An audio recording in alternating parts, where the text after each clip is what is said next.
Hello class 12th students. तो देखिए आज हम फिर से आपके लिए एक नया अध्याय के बहुविकल्पीय प्रश्न लेकर आए। तो आज का जो हमारा अध्याय है वो कौन सा है? वो है कवितावली, जो कि लिया गया है उत्तरकांड से, और दूसरा है लक्ष्मण मूर्छा और राम विलाप। ठीक है, तो आज हम इन दो कवित्व सेवैये और दोहों को हम पढ़ने वाले हैं, यानी कि इनको हम पढ़ तो चुके हैं पर इन पर आधारित करेंगे हम बहुविकल्पीय प्रश्न। तो ये जो अध्याय आज हम पढ़ने जा रहे हैं ये है क्लास 12th हिंदी कोर की बुक है हमारी आरूप भाग। ठीक है, इसके काव्य खंड का अध्याय है और जिसे लिखा है तुलसीदास जी ने। ठीक है, तो हमने इसे अच्छी तरीके से पढ़ा है कि तुलसीदास ने यहाँ पर कितनी अवधी भाषा में कितने अच्छे और सरल तरीके से तत्कालीन परिस्थितियों को और लक्ष्मण जी के मूर्छित हो जाने पर राम जी के विलाप को और भरत की वीरता, हनुमान जी की वीरता, इन सभी को बहुत ही खूबसूरती के साथ प्रदर्शित किया। चलिए देखते हैं कि भाई इन पर प्रश्न क्या बन रहे हैं, क्योंकि प्रश्न समझना पहले जरूरी हो जाता है ना। तो यहाँ पर हम दो तरीके से प्रश्न कर रहे हैं। पहला है हमारा काव्यांश आधारित प्रश्न और दूसरा है संपूर्ण पाठ आधारित प्रश्न। तो यहाँ पर बहुत सारे दोहे चौपाई हैं, तो हम करीबन 5 आपके सामने लेकर आए। तो चलिए शुरू करें। सबसे पहला हमारे पास में आ रहा है, देखिए काव्यांश। किसबी किसान कुल बनिक भिकारी भाट, चाकर चपल नट चोर चार चेटकी, पेट को पड़त गुण घड़त चढ़त गिरी, अठत गहन गन अहन अखेटकी, ऊंचे नीचे करम धर्म अधर्म करी, पेट को ही पचत बेचत बेटी बेटकी, तुलसी बुझाए एक राम घन श्याम ही ते, आगनी बाढ़ते बड़ी है अग्नि पेट की। तो यहाँ पर अब क्या कह रहे हैं कि भाई किसान हो और बनिक हो, भिखारी हो, कोई भी हो जो है ना, उनके क्या है, पेट की आग जो है को बुझाने के लिए ये लोग जो है कोई भी काम कर रहे हैं, पहाड़ चढ़ रहे हैं, घने जंगलों में जाकर आखेट कर रहे हैं, मतलब कि शिकार खेल रहे हैं, ऊंचे नीचे हर तरह के कर्म कर रहे हैं, धर्म कर रहे हैं, अधर्म कर रहे हैं। अब ऐसा क्यों हो रहा है? देखिए क्या है कि चारों तरफ जो है वो क्या कहते हैं उसको, क्या कहते हैं, सूखा जो पड़ जाता है वो फैला हुआ है, तो कुछ खाने पीने को नहीं है, किसी के पास कुछ भी नहीं है। तो इस तरीके से वो लोग अपने पेट को भरने के लिए हर तरीके के कर्म कर रहे हैं कि किसी तरह उनका पेट भरे। यहाँ तक कि पेट की आग बुझाने के लिए वो अपने बच्चों तक को बेचने का कार्य कर।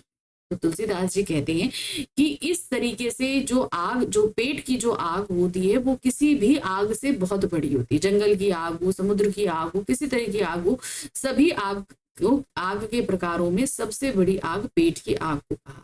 और इस पेट की आग को बुझाने के लिए सबसे अच्छा तरीका है श्री राम की भक्ति, क्योंकि वही हमें सही मार्ग दिखा सकते हैं। चलिए अब इस पर देखिए 5 प्रश्न है। पहला है, कवि के अनुसार कौन लोग भूख शांत करने में लगे हैं? भिखारी, व्यापारी, कुशल अभिनेता, ये सभी। तो यहाँ पर सभी लगे हुए, सभी को अपने पेट की आग को शांत करना है, क्योंकि चारों तरफ सूखा है, खाने को अनाज नहीं है। प्रस्तुत काव्यांश में वर्णित भूख से उत्पन्न स्थितियों में सर्वाधिक मार्मिक स्थिति कौन सी है? मेरे हिसाब से तो जब वो अपने बच्चों को बेचने के लिए आ रहे हैं तो वो सबसे मार्मिक स्थिति है। तो देखिए क्या है, पेट भरने के लिए पर्वतों पर आजीविका खोजना, पेट भरने के लिए बेटा बेटी को बेचना, पेट भरने के लिए दिन भर धूप में शिकार खोजना, पेट भरने के लिए नीच कर्म करना। तो सबसे मार्मिक कौन सा है? वो है अपने बेटा और बेटी को बेचना। पेट की आग को कैसे शांत किया जा सकता है? अनुचित कर्म करके, ईश्वर की कृपा से, निम्न कार्य करके, या कुछ भी कार्य ना करके। तो कैसे किया जा सकता है? ईश्वर की कृपा से। क्योंकि जब हम ईश्वर की भक्ति करते हैं तो कहेंगे ईश्वर की कृपा से कैसे होगा? आप में से बहुत सारे लोग कहेंगे जब हम ईश्वर की भक्ति करते हैं ना तो हमारा मन शांत होता है, हमारा दिमाग शांत होता है। जब हम हमारी उस शांति की स्थिति में पहुंच जाते हैं तो हमारा दिमाग एक सुचारू रूप से कार्य करने लगता है। तो जो तरीके उस शांत दिमाग से ढूंढे जा सकते हैं पेट भरने के लिए, वो हम विचलित रूप में नहीं देख सकते। इसीलिए उन्होंने बोला ईश्वर की कृपा से। पेट की आग मनुष्य को क्या करने पर मजबूत कर देती है? धर्म अधर्म करने पर, सुकर्म करने पर, नौकरी करने पर, या भजन करने पर? वो क्या करती है? धर्म अधर्म करने पर मजबूर कर देती है। प्रस्तुत काव्यांश के लेखक और पाठ का नाम बताइए। तो पाठ का नाम हमारा क्या था? कवितावली और लक्ष्मण मूर्छा राम विलाप का है। और यहाँ पर जो है इसके कवि कौन है? वो है तुलसीदास जी। तो देखिए यहाँ पर क्या है? लक्ष्मण मूर्छा राम विलाप, दिन जल्दी जल्दी ढलता है, सहर्ष खारा, कैमरे में बंदा पाइश। तो देखिए सही तरीके से तो ऑप्शन नहीं दिया गया है क्योंकि ये कवितावली से लिया गया, लेकिन तब भी हम लमसम सबसे आसपास कौन सा लगाएंगे, लक्ष्मण मूर्छा और राम विलाप। चलिए अब हम आ गए दूसरे काव्यांश पे। क्या है, खेती ना किसान को भिखारी को, ना भीख बली बनिक को बनिज, ना चाकर को चाकरी, जीविका विहीन लोग सिद्धमान सोच बस, कहे एक एकन सो कहाँ जाई का करी, वेदहु पुराण कही लोकहु विलोकहत, साकरे सवे परे राम रावरे करी कृपा, दरिद्र दसानन दबाए दुनि दीन बंधु, दुरिद्र दहन देखी तुलसी हाहाकार कर। अब क्या है, वही स्थिति है, चारों तरफ जो है सब लोग भूख से परेशान है। किसान को ना खेती मिल रही है, ना भिखारी को भीख मिल रही है, ना ही बलि मिल रही है। बलि मतलब एक भीख होती है और एक होता है ना, घर में अगर हम किसी पूजा अनुष्ठान करते हैं तो उसका बचा हुआ रूप भी हम भिखारियों को देते हैं, तो वो चीज बलि के रूप में, वो भी नहीं मिल रही। जो बनिया होता है उसको भी न मिल रही है, ना चाकर यानी कि नौकर को नौकरी नहीं मिल रही। सभी लोग के पास किसी भी तरह का आजीविका नहीं है, कुछ भी काम करने के लिए। सभी जो है वो एक दूसरे से कह रहे हैं हम कहाँ जाएं, क्या करें, एक दूसरे से विचार कर रहे हैं। वेद पुराण में कहा, सभी तरफ देख लिया, सभी जगह लिखा हुआ है कि श्री राम ने जिस प्रकार से रावण पर कृपा करी थी, रावण के वध करके उस पर कृपा करी थी ना, तो उसी तरीके से श्री राम जो इस समय दरिद्रता रूपी जो दशानन यानी दरिद्रता को क्या बोला गया, रावण यानी दशानन जो है उसने हम सभी को अपनी दरिद्रता के अंदर दबा लिया है। तो हे दीन बंधु यानी कि हे राम जी, हम सभी को इस दरिद्रता रूपी रावण से बचाई, ये चीज उन्होंने इसमें कही। चलिए अब इस पर प्रश्न क्या है, प्रस्तुत काव्यांश के कवि और कविता का नाम। तो देखिए कौन है, तुलसीदास कवितावली, तो एकदम सही है, यहाँ पर टिक मार्क करते हैं। नेक्स्ट आते हैं, काव्यांश में लोग किस कारण दुखी हैं, जीविका विहीन हो जाने से, राम के वनवास चले जाने पे, सीता हरण हो जाने पर, या फसल खराब हो जाने पर। तो सही क्या है, जीविका विहीन, उनके पास कोई काम नहीं, इस कारण वे सभी दुखी। नेक्स्ट आ जाते हैं, रावण की तुलना किससे की गई, किससे की गई है रावण की तुलना, राम से, ये दरिद्रता से, अमीरी से, या अखंडता से। तो जाहिर सी बात है किससे करी गई है, वो है दरिद्रता से।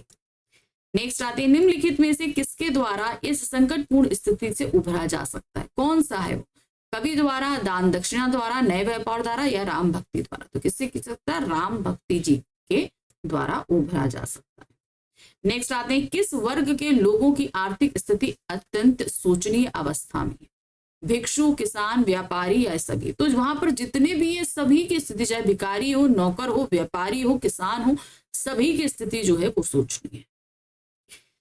अब आ गए हम काव्यांश संख्या 3। यहाँ क्या दिया गया है, धूर्त कहो अवधूर्त कहो, राजपुतुहु कहो जुलाहा कहो को, काहू की बेटी सो बेटा ना ब्याहब, काहू की जाति बिगाड़ ना सो, तुलसी सरनाम गुलामू है राम को, जाको रुचे सो कहे कछु आओ, मांगिन के खैब बो मसीद में सोई बो, लेब को एक ना देव को दो। तो यहाँ पर क्या कह रहे हैं, ये भी कवितावली से लिया गया है। अब मुझे धूर्त कहो यानी दुष्ट कहो, अवधूर्त यानी सन्यासी कहो, राजपूत कहो या जुलाहा कहो, क्योंकि कहते हैं कि भाई तुलसीदास जी का जन्म राजपूतों में हुआ था, लेकिन उनको पाला किसने था, जुलाहों। तो इसलिए कहा कि आए तो तुम मुझे राजपूत कह लो या जुलाहा कहो, तुम मुझे कुछ भी कह लो, मैं अब मुझे कोई अपनी बेटी से किसी के बेटे को ब्याहना नहीं, अपने बेटे से किसी को बेटी को ब्याहना नहीं, ना ही मुझे किसी की बेटी की जाति को बिगाड़ना है। तुलसीदास जो है वो सरनाम गुलाम राम को, यानी कि वो किसके हैं, राम के गुलाम है। जाके रुचे सोए कहे कुछ हो, यानी कि मैं उन्हीं की भक्ति में हूं, मैं उनका ही गुलाम, वो जो कहते हैं मैं वो करता हूँ, मैं मांग के खाता हूँ, मस्जिद में सोता हूँ, मुझे किसी से न लेना न मुझे किसी से देना।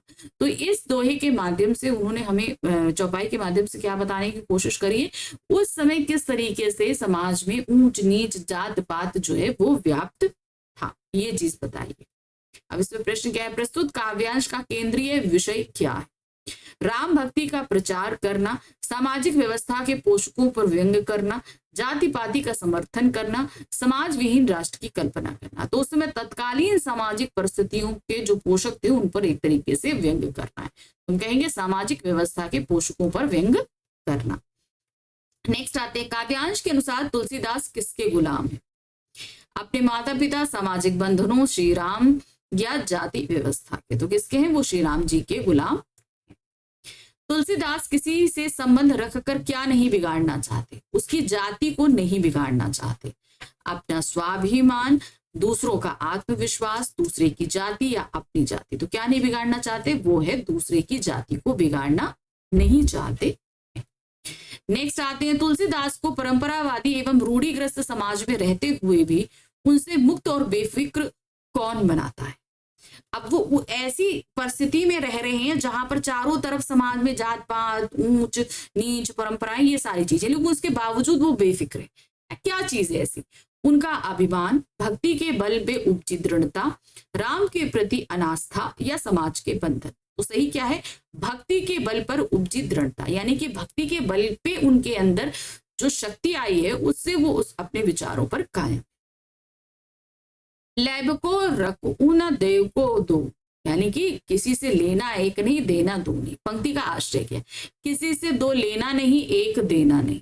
स्वार्थ की पूर्ति के लिए संबंध रखना, किसी पर निर्भर ना रहना, भविष्य हेतु चिंतित होना। तो सही क्या है यहाँ पर? नंबर 1, किसी से दो लेना नहीं, किसी को एक देना। चलिए अब हम आगे काव्यांश संख्या 4 पे। यहाँ पर देखिए क्या है, ये हमारी लक्ष्मण मूर्छा राम विलाप से लिया गया है। क्या है? अर्धरात्रि गई कपि नहीं आऊं, राम उठाए अनुज उर लगाए। सकहु न दुखित देखी मोहि काऊ, बंधनु सदा तब मृदुल सुभाव। मम हित लागै तजेहु पितु माता, ससेहु विपिन हिम आपत बाता। सो अनुराग कहाँ अब भाई, उठे न सुनी मम वचन विकलाई। जय जनतेहु वन बंधु बिचेहु, पितु वचन मन तेहु नाही। सुत बिन नारी भवन परिवारा, होई जागी जग बारह बारा। अस विचारे जिहे जागतहु ताता, मिले न जगत में सहोदर भाता। जथा पंख बिनु खग अति दीना, मनि बिनु फरी करिबन कर हीना। असमम जीवन बंधु बिनु तोही, जय जड़ देहु जीवाहे मोह। तो अब क्या है, यहाँ पर लक्ष्मण जी मूर्छित पड़े हुए हैं, हनुमान जी संजीवनी लेने गए हुए हैं, मगर इतने में भी राम जी बहुत ज्यादा विचलित हो रहे हैं। और ये विचार करके वो आधी रात में भी जो है लक्ष्मण के सिरहाने बैठे हुए। अब ये विचार करते हुए, इतना विचलित होते हुए, क्योंकि उन्होंने बोला था कि जो वैद्यराज थे उन्होंने सीधे सीधे ये चीज बोला था। सुषेण वैद्य आए थे उन्हें देखने के लिए, उन्होंने सीधे बोला था कि सूर्योदय से पहले अगर इन्हें बूटी नहीं मिली तो ये सदा के लिए मृत्यु को प्राप्त हो जाएंगे। तो इससे बहुत विचलित है। आधी रात बीत गई, अभी तक हनुमान जी नहीं आए। तो क्या कह रहे? अर्धरात्रि गई कपि नहीं आई, यानी कि आधी रात बीत गई और अभी तक कपि अर्थात बंदर यानी कि हनुमान जी नहीं आए। राम उठाए अनुज उर लगाए, यानी कि राम जी ने लक्ष्मण जी को उठाया और अपने हृदय से लगाया। सकहु न दुखित देखूं मोह कोई, बंधु सदा तब मृदुल स्वभाव। तो क्या कह रहे हैं कि भाई तुम बड़े ही मृदुल स्वभाव के थे अनुज, यानी कि लक्ष्मण जी, तुम मुझे कभी दुखी नहीं देख सकते थे। मम हित लागे तजेहु पितु माता, मेरे से तुम्हारा इतना प्रिय था कि तुमने उसके लिए अपने माता पिता का त्याग कर दिया। ससेहु विपिन हिम आपत पाता, और तुमने इस विपिन अर्थात जंगल के गर्मी, सर्दी और इतने कठिन वातावरण को सहन किया। किस लिए? क्योंकि तुम्हारा मुझसे बहुत स्नेह था। सो अनुराग कहाँ अब भाई, अब वो प्यार कहाँ है? उठे ना सुनी मम वचन विकलाई, तुम मेरे इतने विचलित वचनों को सुनकर भी तुम क्यों नहीं उठ रहे हो? जय जनते हूं वन बंधु बिछे हूं, अगर मैं जानता कि इस जंगल में मेरा भाई मुझसे बिछड़ जाएगा, पितु वचन मनते हूं नहीं, यानी कि अगर मैं जानता कि इस जंगल में मेरा भाई मुझसे बिछड़ जाएगा तो मैं अपने पिता के वचनों को कभी नहीं मानता, क्योंकि वो पिता के वचन को पालन करने के लिए उन्होंने 14 वर्ष का वनवास लिया था। तो वही वो कहते कि मैं जो है आता ही नहीं। सुत बिन नारी भवन परिवाना, तो क्या कह रहे हैं?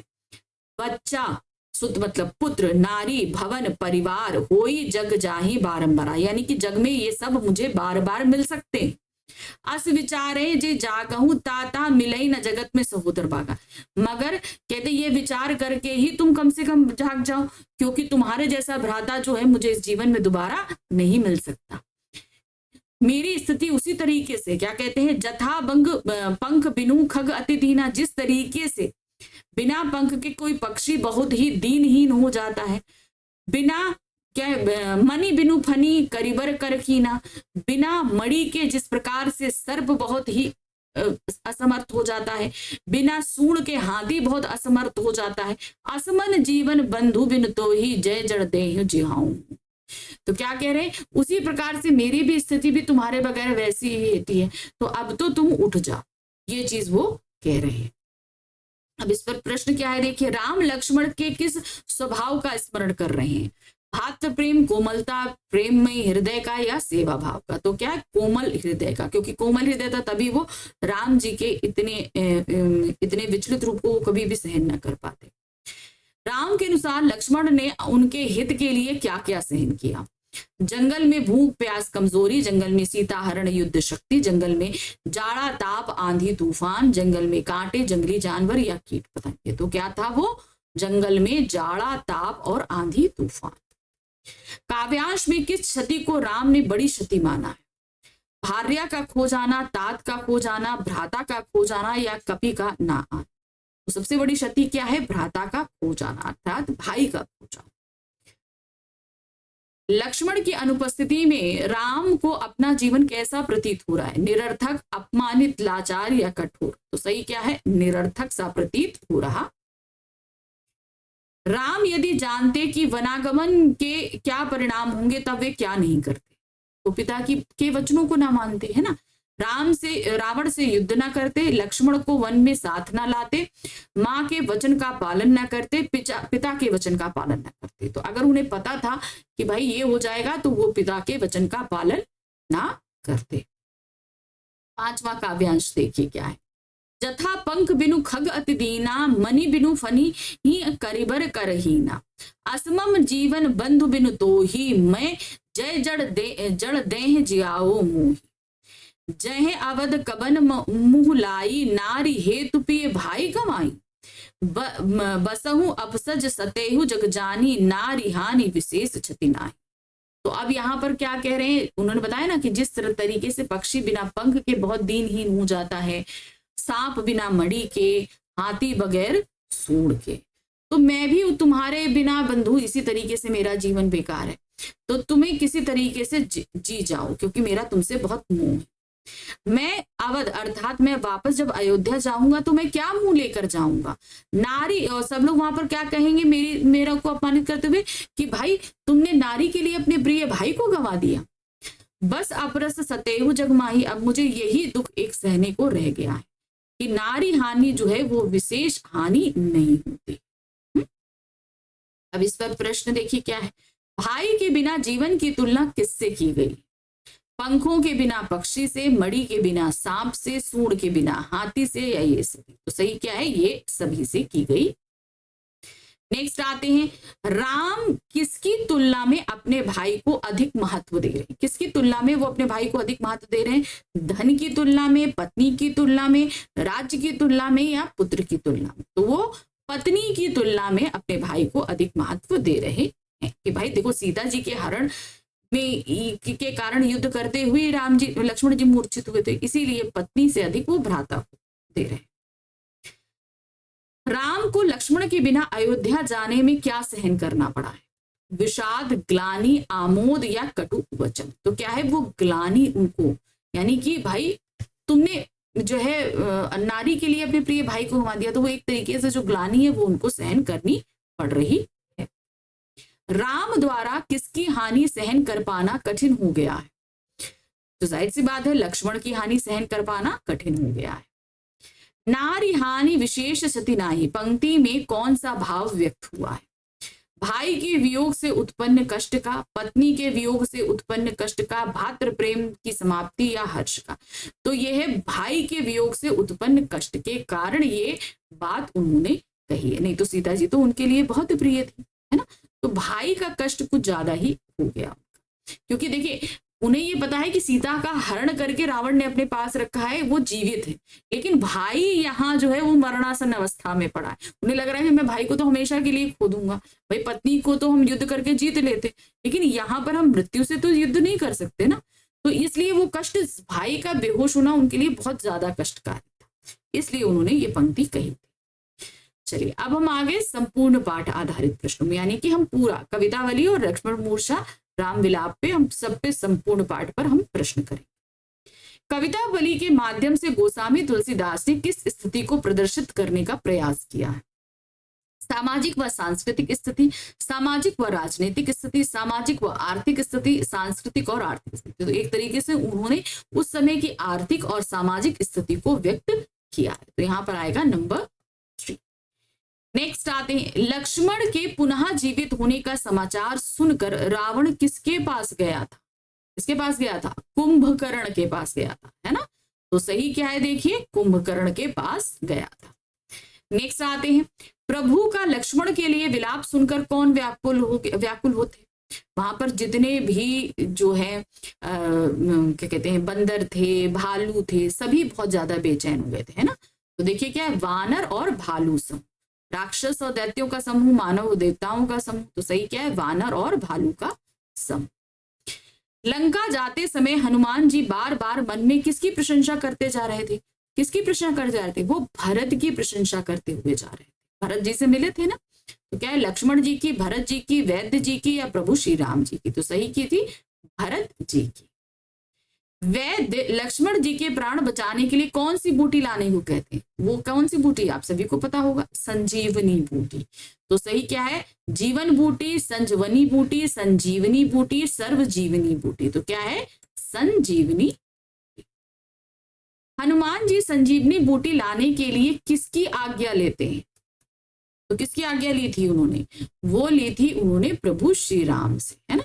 भ्राता भरत, प्रभु श्री राम, भ्राता लक्ष्मण या वैद्य जी, दोनों प्रभु श्री राम जी की आज्ञा लेकर वो गए थे। लक्ष्मण मूर्छा और राम का विलाप में किस रस का प्रयोग हुआ है? अब देखिए, लक्ष्मण मूर्छा राम विलाप में तो वो विलाप कर रहे हैं, तो जाहिर सी बात है करुण रस ही है ना। करुण रस, श्रृंगार रस, शांति रस या रौद्र रस। तो यहाँ पर क्या है, करुण रस। नेक्स्ट आते हैं, दुनिया के लोगों को किसने अपनी पूरी ताकत से दबा रखा है? किसने दबाया है? दरिद्रता रूपी रावण ने। दरिद्रता रूपी अहंकार, दरिद्रता रूपी रावण, दरिद्रता रूपी घमंड या दरिद्रता रूपी अभिमान। तो किसने दबाया है? वो है दरिद्रता रूपी रावण ने। नेक्स्ट आते हैं, काव्य अनुसार कवि अपना पेट कैसे भर सकते हैं? तो उन्होंने क्या बताया जी, खुद खाना बनाकर, मंदिर में जाकर, भीख मांगकर, मस्जिद में जाकर। तो यहाँ काव्य के अनुसार कवि अपना पेट कैसे भरते हैं? आप बताइए। वो क्या करते हैं? भीख मांग कर भरते हैं ना। भीख मांग रहे हैं कवि, तो वैसे अपना पेट भरते हैं, है ना। तुलसी का मन क्या देखकर हाहाकार मचा रहा है? पाप की ज्वाला में जलती दुनिया को देखकर, दुख में डूबी दुनिया को देखकर, गरीबी में डूबी दुनिया को देखकर या उपरोक्त सभी। तो क्या है, पाप की ज्वाला में जलती दुनिया को देखकर उनका मन बहुत ज्यादा। तो ये था हमारा पाठ कवितावली और क्या था, लक्ष्मण मूर्छा राम विलाप। तो इसके हमने कर लिए बहुविकल्पीय प्रश्न। कुछ इसी तरीके के प्रश्न आपके एग्जाम में भी आने वाले हैं, तो इनको आप देखते रहिए, प्रिपेयर करते रहिए। लेकिन हाँ, जैसा कि मैं हमेशा कहती हूँ कि पाठ में जितने भी दोहे, चौपाइयां, छंद दिए गए हैं, इनको अच्छे से पढ़िए, इनके अर्थ को समझिए, क्योंकि क्वेश्चंस बहुत बनते हैं। ठीक है, फटाफट चैनल को लाइक करिए, सब्सक्राइब कीजिए, शेयर कीजिए और जितना हो सके उतना कमेंट्स करिए आपके पास अगर कोई भी क्वेरीज है। लेकिन साथ ही साथ फटाफट टेलीग्राम चैनल ज्वाइन कर लीजिए, क्योंकि आने वाले समय में आपको अगर कोई किसी भी तरह के नोट्स चाहिए तो वो आपको वहीं पर। ठीक है, thank you for watching, bye bye.